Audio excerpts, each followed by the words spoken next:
If you've ever thought, I used to be able to drop 5 or 10 pounds in a week, what happened to me? This episode will set you free. You're not broken, lazy, or doomed. You've just been following advice that wasn't built for your stage of life. Let's change that. Are you doing all the things? Eating trim healthy, working out, praying for a breakthrough, but the belly fat still won't budge? Do you feel like your hormones are working against you and you're stuck in a body that doesn't feel like yourself anymore? Friend, I see you and you are not alone. I'm Chris, trim healthy coach, personal trainer, midlife mama, and lover of Jesus. I believe your body is good, your health matters to God, and you don't have to hustle harder to feel whole. Inside this podcast, I'll help you lose weight with grace, steward your body through perimenopause and menopause, and rebuild energy and confidence with practical trim healthy strategies that honor your hormones and your faith. So if you're ready to ditch diet culture, partner with God in your health, and finally see results, fill your sipper and let's get to it. Hey friend, have you signed up yet for the Beat the Belly Fat workshop? This is a free 3-day live event happening May 12th through the 14th, where I'm teaching you how to turn on fat burning in midlife without dieting, guilt, or confusion. You'll learn how to eat, move, and support your hormones so you can finally lose that stubborn belly fat. Go to getyourtrimon.com/workshop and register now. It's free, it's live, and it's going to change the game for you. See you there. Welcome to the Honeycast. Hopefully today I'm going to be giving you some sweet nuggets of hope and truth and encouragement. And so I am going to be talking about my journey with things started changing and things that used to work didn't work and what's going on in my frustration and what I found, and also why our bodies change and why the things aren't working. Also, I'm going to share 3 reasons traditional diets fail. And then I want to leave you with encouragement in what you can do to support your hormones, to thrive through menopause, to lose the weight, to sleep better, to feel better, to make sure that you're giving your body the nourishment that it needs so that it responds. So, with that being said, I would like to share a little bit about my story. If you've heard me before on my podcast, you've probably heard me talk about this. And I like to share it because I know a lot of you are going through the same thing, or you have gone through the same thing because you tell me, oh my gosh, that happened to me too. And I want to share with you what I learned through that process because I think that's going to encourage you as well. And when I hit my mid 40s, I had babies late. So I have nine kids. And so my last pregnancy was at 44, which is, pretty up there. And I really didn't have any issues, or I had lots of issues. I shouldn't say that. Hormonal issues until about 2 years after that birth, 44, 2 years, I was at the pit of despair. My body was changing. I was not able to lose the weight from the last baby. And I did not have a lot to lose, but my body was changing. My waist was spreading out. My arms were getting flabbier. I could not sleep. I actually went into a depression. There's a lot of stressful things going on at that time in my life. I had a best friend die of cancer. My teenagers were giving me lots of grief. I had some stressful things going on with my health that wasn't related to hormones. And so I just kept getting worse, honestly. I started with night sweats. I also, with joint pain, oh my gosh, my joints started hurting. My body started hurting. I thought part of that too, because fast forward, I had COVID and, hearing long haul COVID and this lasts in your body and all that kind of stuff. I didn't know what was going on. And so at that time, the only thing that I knew to do was to reach out to my midwife, who I'd been with for years, and she wasn't doing any care for women, especially women in midlife. It wasn't a thing at the time that people are even talking about perimenopause and menopause. Today, everybody's talking about it, and I love it because we are getting solutions. But back then, I knew nothing about any of it, which to me, looking back, is kind of crazy because when I went into having babies, I'm learning everything about having babies. I'm learning everything about parenting, everything about marriage, all the things. But I was not informed, that these things that were going on in my body were actually because of hormones. It wasn't that there's something wrong with me or I'm broken, or maybe I did have some underlying things going on, and I did, such as Hashimoto's. I had some adrenal fatigue. I had the MTHR genetic SNP. There were definitely some things that were underlying, but hitting those perimenopausal years really threw me into a spin. So it wasn't until I ended up going to my gynecologist and she said the pill or antidepressant. And it wasn't a problem that I needed an antidepressant. I did not need the pill. What I needed was I needed my hormones to be supported, and I needed to understand what was going on. And she just gave me a doom sentence of 10 years, you'll be better in 10 years. And I'm like, well, I've got 9 kids. I've got, little people and teenagers. And at that time I was doing some coaching, but I just was not okay with that. And that really led me into a deep dive into perimenopause, menopause, and I started studying all the things. I started talking to doctors. I started talking to friends. I was thinking, I have got to get to the bottom of this. And so it took me a long while, you guys. It took me a long while to put the puzzle pieces together, to understand what was going on and to find solutions. And that's what I'm here to share with you, because you don't have to suffer. Yes, this is a transition and there's going to be things that we are going to go through. However, we don't have to be miserable. There's so much support out there. There's so much lack of support that's been out there that we didn't even know what we needed. And now we have an opportunity to grab a hold of those things. And so that's why I'm very passionate about coaching, because I talk to women every single day and they are so unhappy in their body. They're so tired and exhausted. They're done. They are unmotivated. They are fatigued. They are not sleeping. They're not themselves. They have the brain fog. I lived all of that. And I have to say, I have walked out of that. Now, I still have health struggles that I'm dealing with. I still have menopausal things that I'm working on, but I am not back in that pit. And I want to bring some hope to you guys today, but I want you to understand what's going on. A lot of times, if we don't understand the what, then we don't get into the why and we don't execute the how. Understanding what's going on can give you that place of maybe accepting yourself and accepting what's happening with power, instead of feeling like a victim at the hands of your hormones, which is the way I felt for so long. And sometimes still do, but it's very manageable. It's very fleeting. It's not my identity. So let's talk about what happened, what changes.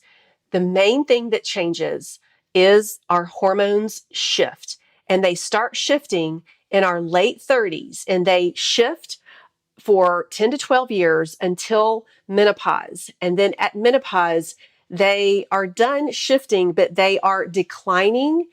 And then I'm not going to say they're non-existent, because other parts of our body will make these hormones, like your adrenals will make some estrogen. But when those hormones are depleted, they're not coming back. And estrogen, progesterone, and testosterone are the hormones I'm talking about here, but they also impact the other hormones that impact fat burning and fat storage, which is cortisol and insulin. So if it were just estrogen and progesterone and testosterone leaving, that might leave us halfway supported. But because those also contribute to the other hormones in our body, there's a lot going on with the shift. And so it is leading to a slowdown in our metabolism. Estrogen gives us our energy.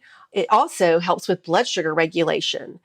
And progesterone is our feel good. Estrogen does a lot of things. You want estrogen. It's protective. We don't want too much estrogen. Testosterone is our get stuff done, our motivation, our libido.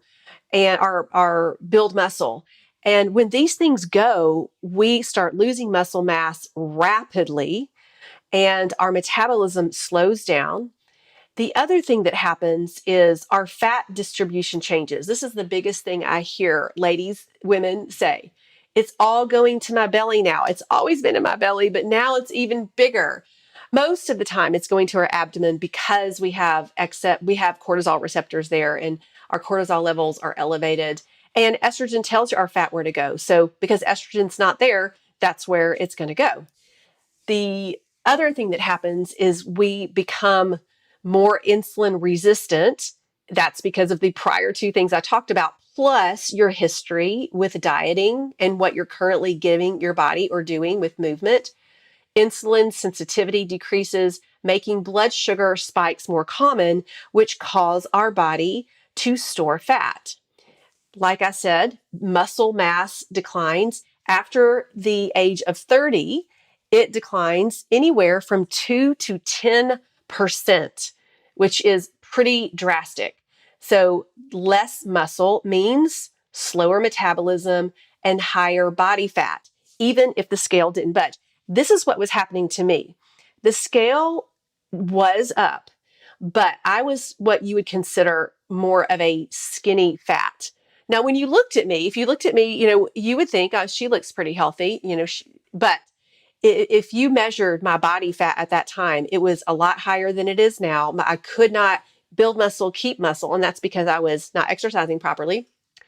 And it was the fat that was coming on in love handles, my waist and my arms, and it was not distributed like it kind of used to, which was kind of evenly distributed. And the other thing that happens as well is your sleep gets messier. And that is because of those declining hormones and increased cortisol level and night sweats, insomnia, a partner that snores, restless leg. All of these disrupt, our hormones. And so it keeps us up at night. So we're not sleeping. And then when we don't sleep, that affects our hunger hormones and our cortisol levels. So the next day, we have higher cortisol levels, we have cravings, we indulge in the cravings, usually with higher carb foods. And that just also packs on the belly fat. And we're also not getting the recovery that we need. And it places our body in more of a state of stress or our fight or flight. The other thing is midlife stressors. I know I was stressed when I had little kids, but wow, midlife and beyond, those stressors are much different. Dealing with adult children with their issues, oh my word.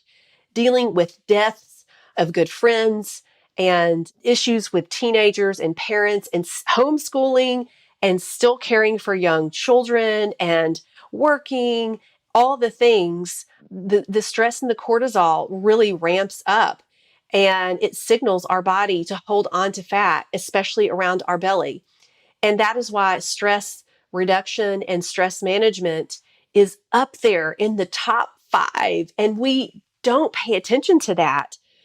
When you're not sleeping, you're stressed. When you're not eating properly, you're stressed. If you're skipping meals or doing some extreme dieting, or you're not giving yourself downtime, you're over exercising, you're under exercising. All of these things are stressful and they add up. The old things that we did won't work anymore because normally they were pretty extreme. You cut calories, you exercise more, you basically tell your body, okay, I'm going to starve you. And so now my metabolism is already slowed down and I'm just going to slow down even more. The old dieting also increases our cortisol. I have so many ladies tell me, I tried IF, I tried Optavia, I've tried several different things. It used to work. I lost the weight. I went back on regular eating. I gained it back. I tried to go back on that. Now I'm gaining weight. Your metabolism is not working properly. And those are stressful ways to lose weight. We need a more sustainable and nourishing approach that works with your hormones. So the key here is working with our hormones And when I say hormones, I'm not just talking about sex hormones. I'm talking about our other hormones like leptin and ghrelin and insulin and cortisol. And there's many others, honestly. But the old things stop working. And now you're left with, oh my gosh, what do I do? Panic mode, right? And then we're in a hurry. And so we start something, and in 2 months, if it's not doing anything, we're frustrated, we're questioning, does this really work? Hold everything right now. The key right now is to turn on fat burning and to cultivate some patience. Fat burning and patience is what we need. Our bodies are not going to respond as quickly.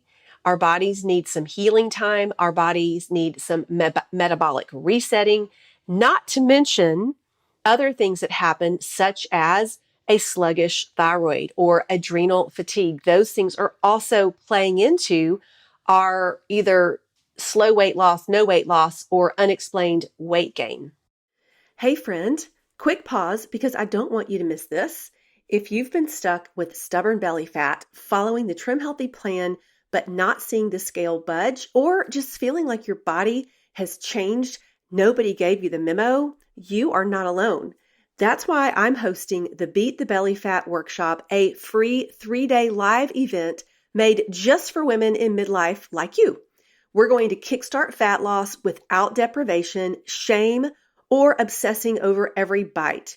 You'll learn how to eat and move for the season of life, what your hormones have to do with belly fat, and the strategies I use inside my coaching program to help women finally get results. It's happening May 12th through the 14th inside a private pop-up Facebook group with coaching, giveaways, and real transformation. If you've been wondering what's going on with your body and you're ready to finally feel like you again, this is your next step. Go to getyourtrimon.com/workshop and grab your spot. It's free, but space is limited, and I want you there. Let's do this together. So, 3 reasons why traditional diets don't work for women in midlife. Number 1, they ignore hormones. Most traditional plans are built for the younger bodies or the men, and they don't account for the wild ride of perimenopause and menopause and the level of resilience that we have during that time of life. So most diets are not targeting supporting our hormones with food and movement and supplements, and yes, even sometimes hormone replacement. Calorie restriction and fasting or skipping meals or eating all of the same food like in carnivore or taking out food groups that are very important for your hormones, those also don't work. They backfire. They may work for a little bit, but then they downregulate your thyroid production. They downregulate your hormones. They downregulate your mood. And so those are the reasons why those traditional things that you've done in the past aren't working. There is a different way to do things. The other thing is the other diets overlook muscle loss. So after 40, we're naturally losing muscle. So some of these things help you lose muscle quicker. The quick dieting, the quick weight loss, you are losing muscle. And girl, let me tell you, your muscle is your metabolism. Your muscle is your longevity. Your muscle is gold. And so if we're eating less and or we're not preserving muscle, building muscle, stripping our muscle of fat, then you are going to have a hard time losing the weight because that muscle is key. The other thing is, I believe these diets, the third thing is they trigger the all or nothing trap because they're restrictive, they're complicated, they're built on willpower, and you can't sustain it. And then you end up going off and on, off and on. And the all or nothing mindset is probably one of the biggest self-sabotaging things that keeps us from actually choosing something and staying in it consistently over time. It's because we want it fast, we're all in, and then we can't do it anymore, and then we're all out. Traditional diets don't work for midlife women because, again, they ignore hormones, they overlook muscle, and they aren't sustainable for real life. So, what I want to tell you is there is hope and there is a midlife weight loss strategy that works. What I have found is taking a lot of this from the Trim Healthy Wisdom book, taking a lot of this from other podcasters and doctors, female doctors in perimenopause and menopause, many books that I have read, and also for myself, experimenting and then also coaching hundreds of women in these practical, sustainable tactics for supporting your hormones, turning on fat burning, becoming insulin sensitive, and having it be sustainable and not stressful. And so here's what I want to present to you. Here are some steps. Here are some things for you to work on to get into the place of supporting your hormones to turn on fat burning, to get this thing going again. Prioritizing protein. Every meal, every snack, we're aiming for 25 to 30 grams of protein each time you eat because this helps build muscle, it helps balance blood sugar, it crushes cravings, it helps you to become more insulin sensitive, and the protein is also going to help you feel satisfied. Using lean meats, fish, eggs, collagen, Greek yogurt, cottage cheese, plant-based options, and quality protein powders, all of them. We don't want to go too heavy on the red meat. In menopause and beyond, too much red meat can turn on mTOR pathways, that means increased inflammation. It can cause a higher uric acid levels. We want to have a balance of those good quality proteins. So we want to add plant proteins along with animal proteins. And I'm not saying that you never eat a fatty protein. I'm not saying that at all, but we want to focus on animal proteins that are leaner, and then any type of fish, even if it's a fatty fish. Fish is a wonderful choice. Using some of those dairy products that are fermented are going to be better with your protein. And honestly, I cannot get the protein in that I need without the quality protein powders, which I highly recommend from Trim Healthy. I use them every single day. They are quality, quality, quality. They are optimized, making sure we're getting all the essential amino acids in all of those products, except for the collagen. The collagen is very close to that. Actually, it's got all the essential amino acids. It just doesn't have the amount of leucine that we need to build muscle. So prioritizing protein, and you feel like it's your job at first. When you start doing this, it can get a little bit much, but I'm going to tell you, if I told you these are the things that are going to help you turn on your metabolism, are you willing to do it? Yes, protein is king to turn on your metabolism, to build muscle protein synthesis, muscle recovery. Muscle is your metabolism, remember? So without that protein, you cannot build that muscle. As I'm not going to say, yes, you cannot build the muscle, depending on the type of protein, as I shared earlier. Now, the second thing that you can do and that I want you to do is you are going to single fuel, which means you're going to either have your carbs with your veggies and a little bit of fat, which is called our E meal, or you're going to have your fats, low carbs with your veggies. That's an S meal. And it's also good to throw in some of those crossovers. In this season, we want to make sure we're getting our good carbohydrates. They are not the enemy. They are your friend. They are your energy. They are your hormone cheerleaders and supporters.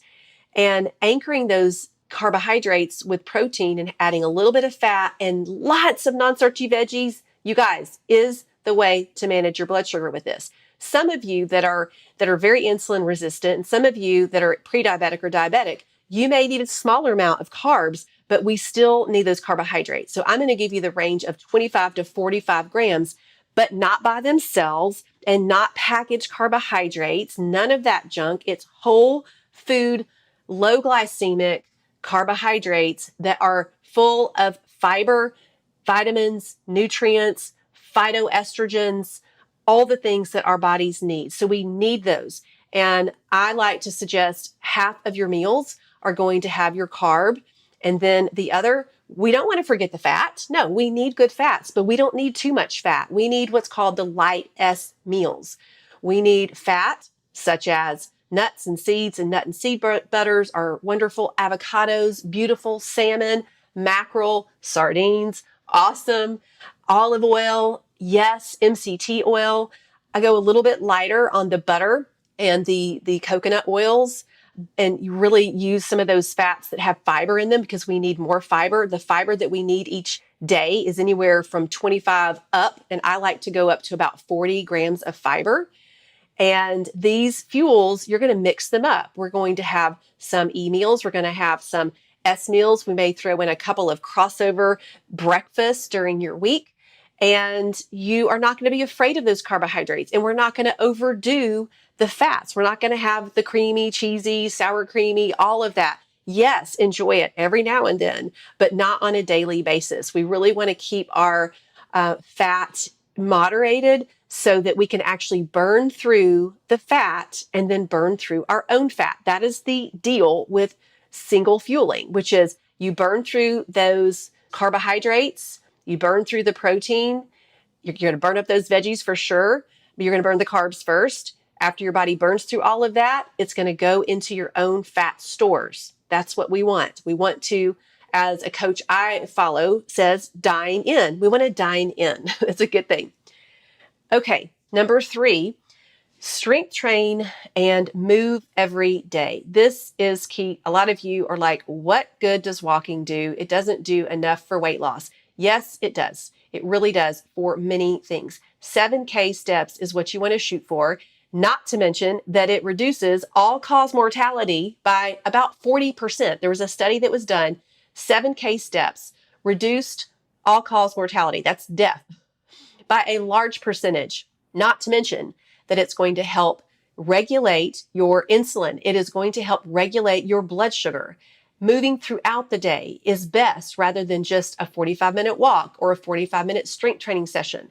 Yes, we need to strength train. That is the number one needle moving exercise for weight loss for you to do in your midlife season and beyond. Strength training 2 to 3 times a week, lifting heavy weights. Of course, you may not start out with heavy weights, but you end up progressing to overloading the muscle so that you can build muscle. And then we want to support the muscle with that protein after our workout. We're going to have our protein right after our workout. My favorite is the essential amino acids. I put creatine in there. Creatine is very good for building muscle. It's also good for brain cognition, and it actually helps you to turn on fat burning.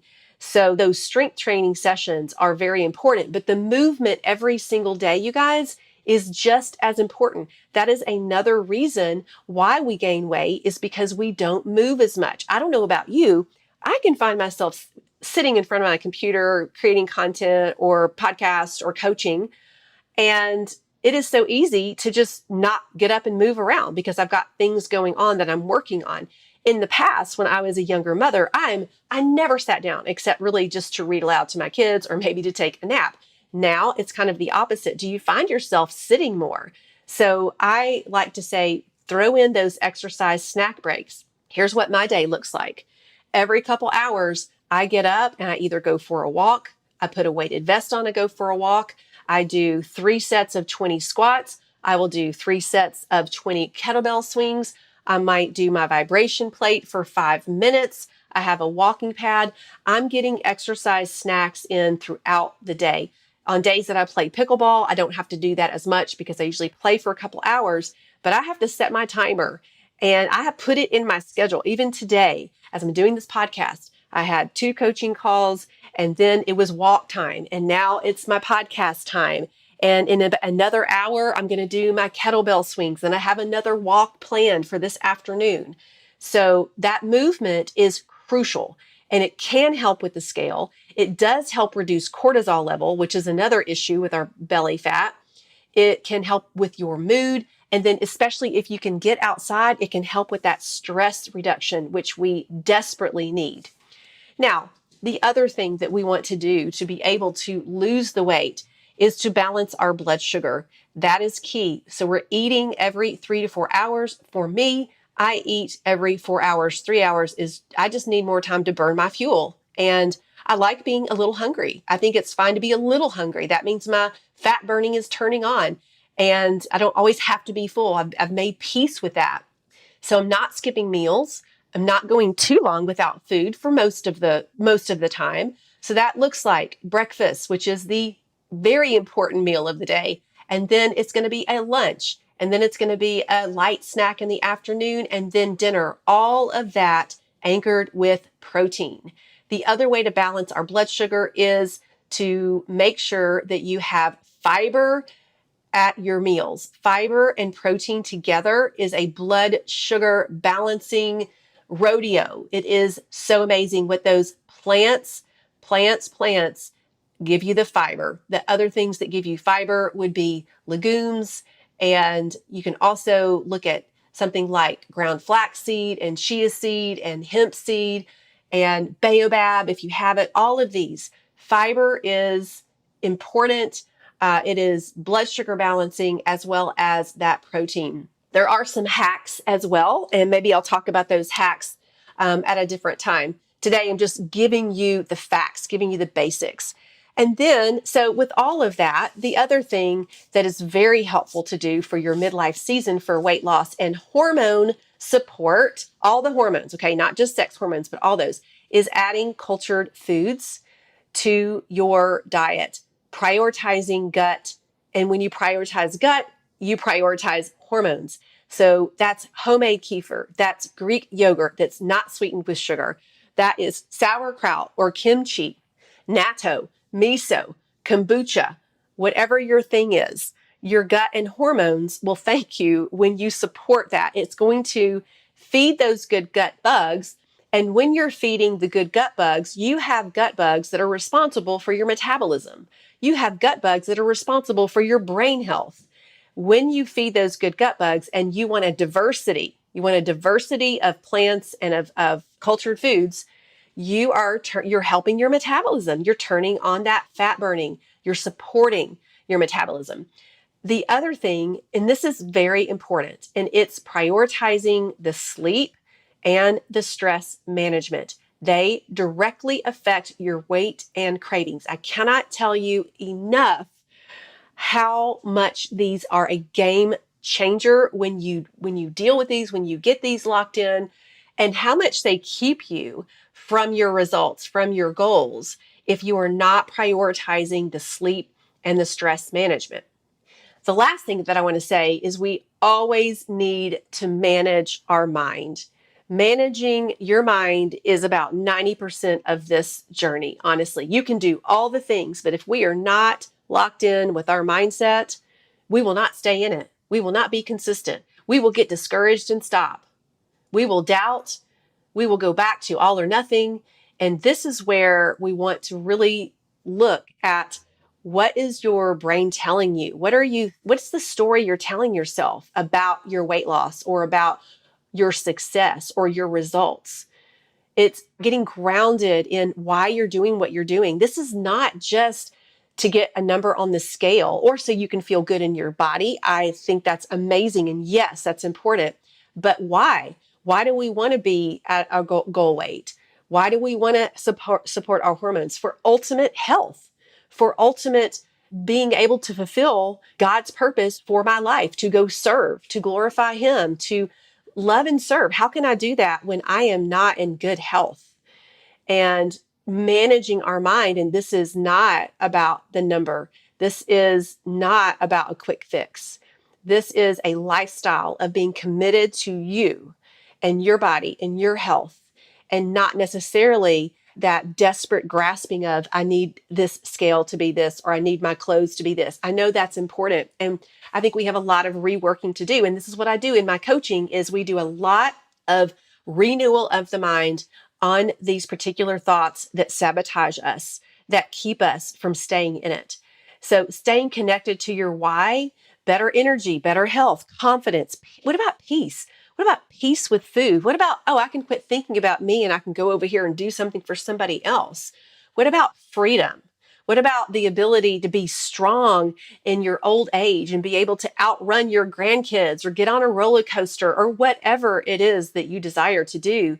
But taking that vision higher from, I just need to lose weight, get out of the frustration, friend. The frustration is not serving you. my next podcast, I'm actually going to be going through how to get out of that frustration and discouragement, because that is where we are not able to produce the results. That's when we are stuck or we even backtrack. So stay tuned for that. And today, key takeaway is no, it's not working like it used to. And that's okay. And here's why. And here are things that you can do. And now the next thing is to take a look at that list and pick something that you need to work on that list. Is it protein? Is it separating fuels? Is it fiber and veggies or carbs? Is it everyday movement? Is it hormone replacement, maybe thyroid optimization? Is it sleep? There's so many things that we can be working on. I know there's lots of pieces of the puzzle, and this is what I help do in my coaching, is I help you put the pieces of the puzzle together, but not all at one time. That's not how we work a puzzle, right? We find the corners, we find the edges, we start putting in the pieces. That's what we're doing with this as well.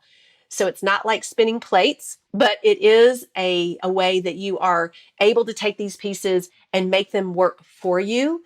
And that's what I want you to do. For your homework is to take a look at that list and prioritize one or two of those. Start working on those today, and don't stop. Don't stop. Don't let discouragement or fear or doubt or stress or life become a priority, because you are a priority. And if you don't do it for yourself, nobody else will. Did you know that I have a free community of women in midlife just like you? Busy women who are working hard to lose weight with the Trim Healthy plan, but feel hijacked by hormones and unexplained weight gain. I share menopause tips, superfood spotlights, delicious recipes, and so much more. Come join us at facebook.com/groups/get-your-trim-on. I hope you enjoyed today's episode. If so, would you take 30 seconds and share it with a friend who might be struggling to lose weight in perimenopause or even menopause without confusion and without overwhelm? Also, please leave a quick review for the show on Apple Podcast. It blesses me to know this podcast is helping you. Time to grab my protein smoothie and head to the pickleball court. I'll meet you back here on Wednesday for another Honeycast episode. See ya.